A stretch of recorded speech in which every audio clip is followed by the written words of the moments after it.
ये कहानी उत्तर प्रदेश में रहने वाले 15 साल के लड़के रोनित के साथ हुई एक सच्ची घटना पर आधारित है। एक शाम रोनित अपनी ट्यूशन खत्म करके घर जाने के लिए बस स्टॉप पर बैठा बस का इंतजार कर रहा था।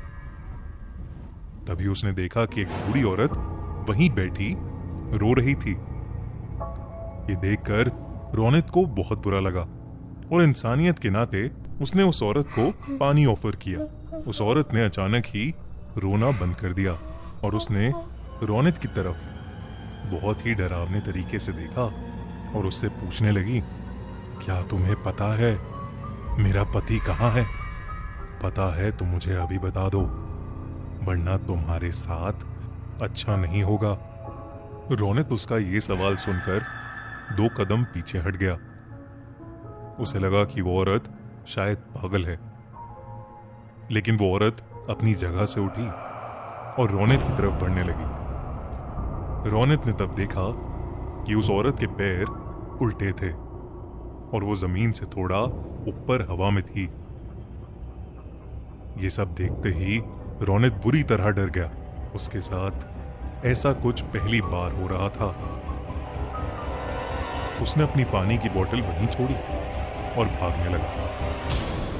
भागते भागते वो सीधा अपने घर पहुंच गया। पूरी शाम रोनित यही सोचता रहा कि आखिर वो औरत थी कौन और उससे इस तरीके से बात क्यों कर रही थी, मगर उसे कुछ समझ नहीं आया। उसी रात करीब 2 बजे रोनित की नींद अचानक ही किसी के रोने की आवाज से खुल गई। वो जैसे ही उठ के बैठा उसके होश उड़ गए। वही बस स्टॉप वाली औरत रोनित के बिस्तर पर बैठी रो रही थी। उसके हाथ में वही पानी की बोतल थी जो रोनित बस स्टॉप पर छोड़ आया था, मगर उस बोतल में पानी नहीं बल्कि खून था। वो औरत एकदम से रोनित पर झपटी और उसका गला दबाने लगी। उसका चेहरा इतना डरावना था कि जैसे वो रोनित को वहीं खा जाएगी। वो बार बार यही कहती रही कि रोनित ने उसके पति को मारा है। रोनित डर के मारे जोर जोर से चिल्लाने लगा। तभी उसके मम्मी पापा भागकर कमरे में आ गए। उन्होंने जैसे ही लाइट ऑन की, वो औरत रोनित के ऊपर से गायब हो गई।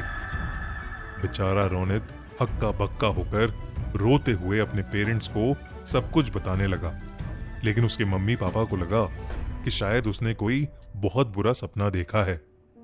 आज तक रोनित समझ नहीं पाया है कि उसके साथ उस दिन आखिर क्या हुआ था और वो औरत कौन थी।